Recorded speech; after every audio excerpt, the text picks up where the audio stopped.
Bismillahirrahmanirrahim. Assalamualaikum warahmatullahi wabarakatuh. Perkenalkan, saya Alif Wahyu Sopyan dengan NIM 2106113 dari Teknik Informatika D. Di sini saya akan menjelaskan mengenai konsep dasar dari pengenalan HTML dengan media interaktif.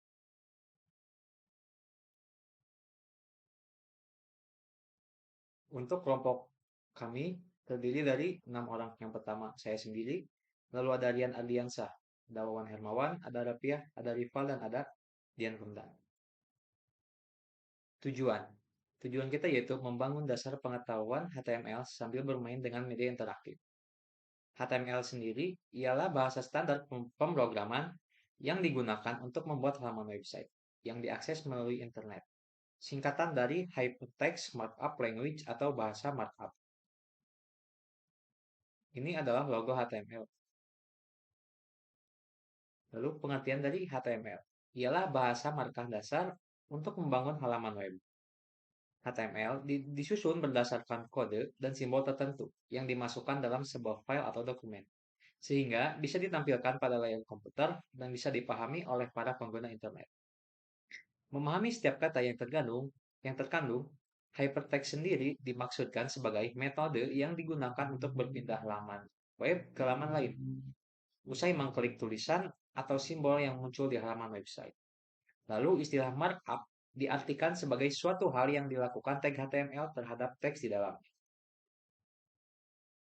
Mengapa HTML itu penting? Yang pertama, HTML adalah tulang punggung web.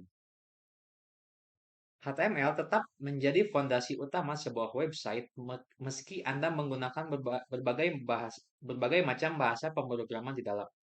Contohnya yaitu CSS untuk desain web, PHP untuk server, JavaScript untuk perilaku website, dan sebagainya. Semua bahasa pemrograman tersebut bisa bekerja apabila Anda mengoperasikan HTML terlebih dahulu. Yang kedua, memungkinkan pembuatan struktur dan konten halaman web. HTML bisa membuat halaman website menjadi lebih mudah dibaca dan dipahami.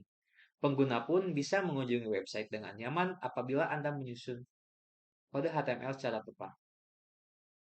Yang ketiga, penting untuk pemahaman dasar dalam pengembangan web.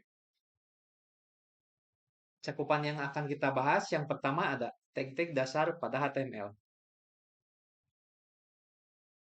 Pertama, ada komponen tag yang merupakan teks khusus untuk menandai suatu konten. Kode dalam tag menentukan tampilan konten berupa gambar, teks, atau video dalam aplikasi web. Strukturnya terdiri dari tag pembuka dan tag penutup, dan diisi dengan konten di antara keduanya. Yang kedua, cara membuat tabel. Tabel sebetulnya terdiri dari baris, kolom, dan sel. Biasanya tabel sendiri digunakan untuk mengkelompokkan data secara yang menjelaskan suatu informasi, baik itu berupa data maupun fakta. Yang ketiga yang akan kita bahas yaitu cara membuat form. HTML form ialah satu elemen dalam web development yang memungkinkan audiens untuk memasukkan data dan berinteraksi dengan website. Elemen ini biasanya digunakan untuk pendaftaran, login, pencarian, dan banyak lagi. Struktur dari HTML form sendiri cukup sederhana. Biasanya terdiri dari elemen jenis kontrol. Biasanya terdiri dari elemen yang di dalamnya terdapat berbagai jenis kontrol seperti teks, tombol, petak centang, dan lain-lain. Dan yang terakhir yaitu cara menambahkan media interaktif di website. Sekian yang dapat saya sampaikan. Mohon maaf bila ada kesalahan. Akhirul kalam. Wassalamualaikum warahmatullahi wabarakatuh.